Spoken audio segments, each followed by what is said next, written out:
Félix. Merci beaucoup, Monsieur le Président, cher ami. Avant toute chose, permettez-moi de vous remercier au nom de mon épouse et ma délégation qui m'accompagne pour cet accueil chaleureux, un accueil digne d'une première visite. J'ai eu à le dire au Président, c'est la première fois, pour ceux qui ne le savent pas, qu'un chef d'État de la République démocratique du Congo arrive en Turquie et en plus coiffé de la casquette de président en exercice de l'Union africaine. C'est tout un symbole qui manifeste le désir ardent que nous avons de coopérer dans tous les domaines avec la Turquie, votre pays, et cela ne va que aller dans le sens du renforcement. Merci, vous avez à mon avis balayé tous les points. Les discussions ont tourné au niveau multilatéral sur la nécessité d'organiser, de tenir ici en Turquie, dans la seconde moitié de novembre si tout va bien, le sommet Turquie-Afrique. Et comme vous le savez, l'Afrique a un défi énorme, c'est celui de réussir sa zone de libre-échange, de la transformer en un vaste marché d'1,5 milliard presque de consommateurs. Et donc la Turquie va avoir l'opportunité d'échanger avec nous pour non seulement consolider ce marché, mais également développer une coopération économique importante.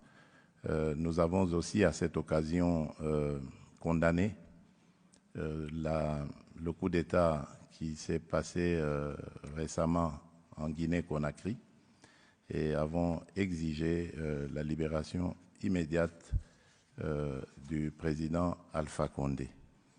Sur le plan bilatéral, nous avons stigmatisé le fait qu'il y a des zones de violence à l'est de la République démocratique du Congo et j'ai accepté avec beaucoup d'émotion les condoléances du président Erdogan par rapport à ce qui vient encore de se passer comme exaction. Il y a 24 heures, nous avons encore connu des victimes de cette barbarie et cela nous a déterminés à développer une coopération militaire entre nos deux pays qui nous servira à renforcer les capacités de notre armée en équipement, en technique, en tout genre, et cela dans le but d'éradiquer complètement ces poches de violence.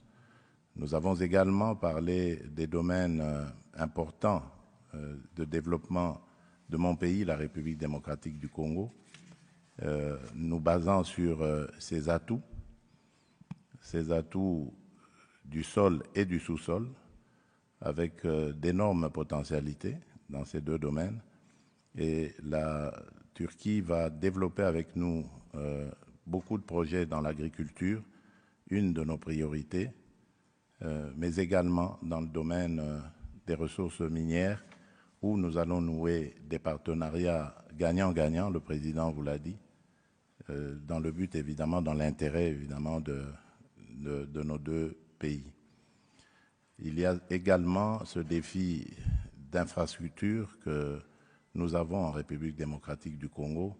Et là, je suis heureux de constater que nous sommes déjà en pourparlers avec quelques firmes turques qui vont développer sur notre territoire national des projets de grande envergure.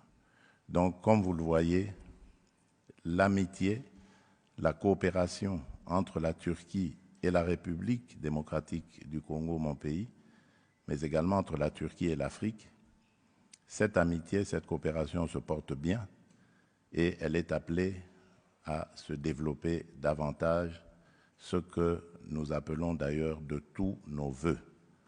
Voilà, mesdames et messieurs, ce que j'avais à dire en substance après cet entretien que je juge de très très haute importance. Et à nouveau, je remercie le président Erdogan, notre hôte, pour cet accueil et sa disponibilité à se rapprocher de la République démocratique du Congo et de développer avec nous des relations profondes d'amitié. Merci beaucoup.